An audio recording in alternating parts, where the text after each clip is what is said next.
नमस्कार मंडळी. कोरेगाव हिंद केसरीचं मैदान संपन्न झालं आणि या कोरेगावच्या हिंद केसरीच्या मैदानामध्ये लाडू आणि स्वराज्य यांनी एक नंबर केला.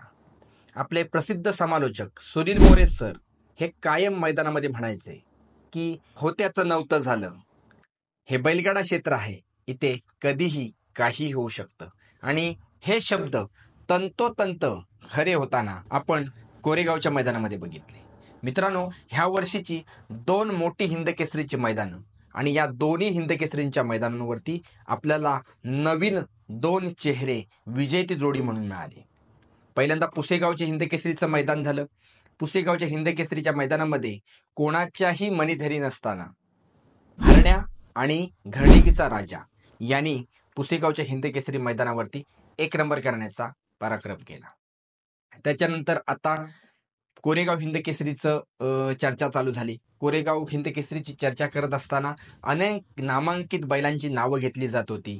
आणि मग हा नंबर करेल, बकासूर एक नंबर करेल, बलमा एक नंबर करेल, रायफल मोठ्या मैदानाचा मोठा वस्ताद रायफल एक नंबर करेल. त्याच्यानंतर मग मथुरची चर्चा होऊ लागली.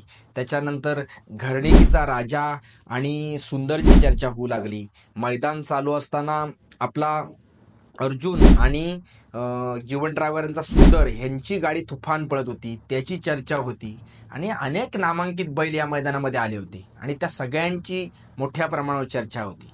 परंतु या सगळ्यांना धक्का देत हे सुनील मोरे सरांचे शब्द की बैलगाडा क्षेत्रामध्ये कधीही काही होऊ शकतं, हे शब्द खरे ठरवत लाडू आणि स्वराज्य यांनी एक नंबर केला. आणि त्यांचं आपण अभिनंदन मागील सगळ्या व्हिडिओमध्ये केलं आहे. या व्हिडिओमध्ये देखील त्यांचं आपण अभिनंदन करतो की ह्या बैलगाडा क्षेत्रामध्ये नवीन नवीन जी लोक येत आहेत त्यांच्यासाठी एक मोठं उदाहरण त्यांनी समोर आणलंय की ह्या बैलगाडा क्षेत्रामध्ये फक्त नामांकित बैल असणेच गरजेचं नाही. तुमचा कुठलाही बैल असेल, जर बैलामध्ये धमक असेल तर कोणताही बैल कोणत्याही मैदानावरती एक नंबर करू शकतो.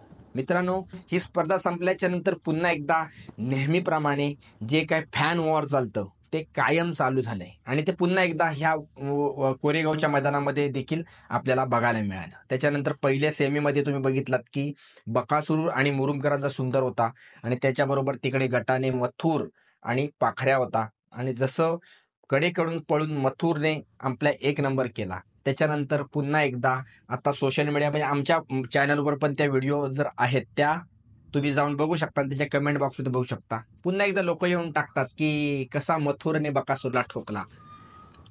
बकासूर कोणत्या लेवलचा बैल आहे, त्या बैलाकडे आज काय नाहीये. ज्या सेमीला तुम्ही वार्ता करताय की ज्या सेमीला बकासूरला मथुरने ठोकला, गेल्या वर्षीच्या या कोरेगाव हिंद केसरीचा एक नंबरचा बैल आहे. गेल्या वर्षीचा पुसेगाव हिंद केसरीचा एक नंबर बैल आहे. दोन्ही मोठ्या हिंद केसरी मैदानांचा गेल्या वर्षी एक नंबर करण्याचा पराक्रम करणारा एकमेव बैल आहे.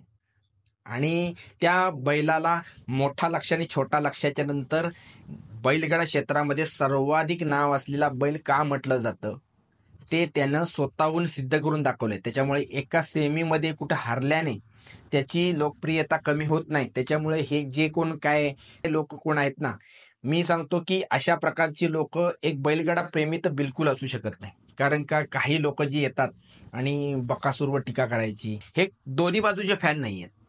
हे फक्त सोशल मीडियावर मोबाईल आहे म्हणून आपला मोबाईल घ्यायचा आणि जाऊन त्याच्यावरती टीका करायची. मित्रांनो, हे शब्द हे जे आपण सुनील मोरे सरांचे शब्द आहेत ना, हे कायम लक्षात ठेवा की या बैलगाडा क्षेत्रामध्ये कोणीही कायम वर्चस्व करू शकत नाही. आज तुम्ही जर बकासूरला हरवला असेल ना, तर पुढच्या मैदानात बकासूर तुम्हाला हरवेल.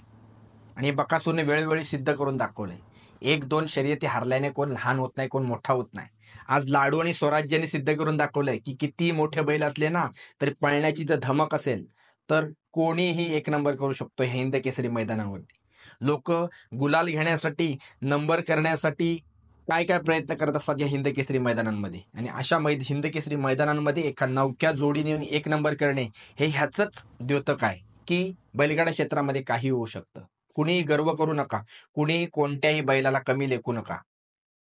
आज जर तुम्ही हे करत असाल तर हेच पुढे चालू राहणार आहे. त्याच्यामुळे आपण बैलगाडा चे प्रेमी म्हणून हे कुठेतरी रोखलं पाहिजे. आणि हे असे जे बैल येत आहेत स्वराज्य, लाडू सारखे, ह्यांच्या पाठी आपण ठामपणे उभं राहिलो पाहिजे. बकासूर आज त्या बैलाने काय नाही मिळवलं आहे. हिंद केसरी आहे, सप्त हिंद केसरी आहे, पुसेगावचा 1 नंबर आहे, कोरेगावचा 1 नंबर आहे. कुठला 1 नंबर नाही. रुस्तम हे हिंद केसरीचा 1 नंबर आहे. ज्या ज्या मैदानामध्ये गेलाय तिथे मोठ्या मोठ्या मैदानावर 1 नंबरच केलाय. त्याच्यामुळे त्या बैलाचं कुठेतरी एक सेमीला हारला म्हणून त्याचं कर्तृत्व कमी होत नाही. त्याच्यामुळे हे कुठेतरी बंद करा. बाकी हे सगळं जे काही आज कोरेगावच्या मैदानामध्ये घडलं, हे आपल्या बैलगाडा क्षेत्राला खूप चांगले दिवस आणणार आहेत, की एका नव्या जोडीने कोरेगावचा 1 नंबर केला. आणि ह्याच्यामुळे जी काही बैलगाडा क्षेत्रामध्ये नवनवीन लोक येत आहेत त्यांच्यासाठी नवचेतना निर्माण करणारा हा प्रसंग होता, की लाडू आणि स्वराज्य 1 नंबर केला. त्याच्यामुळे लाडू आणि स्वराज्याचं पुन्हा एकदा अभिनंदन. बाकी मित्रांनो, तुमचं काय मत आहे हे आम्हाला कमेंट करून नक्की कळवा. आणि अशाच बैलगाडा विशेष अनेक घडामोडींसाठी आमच्या चॅनलला नक्की सबस्क्राईब करून ठेवा. धन्यवाद.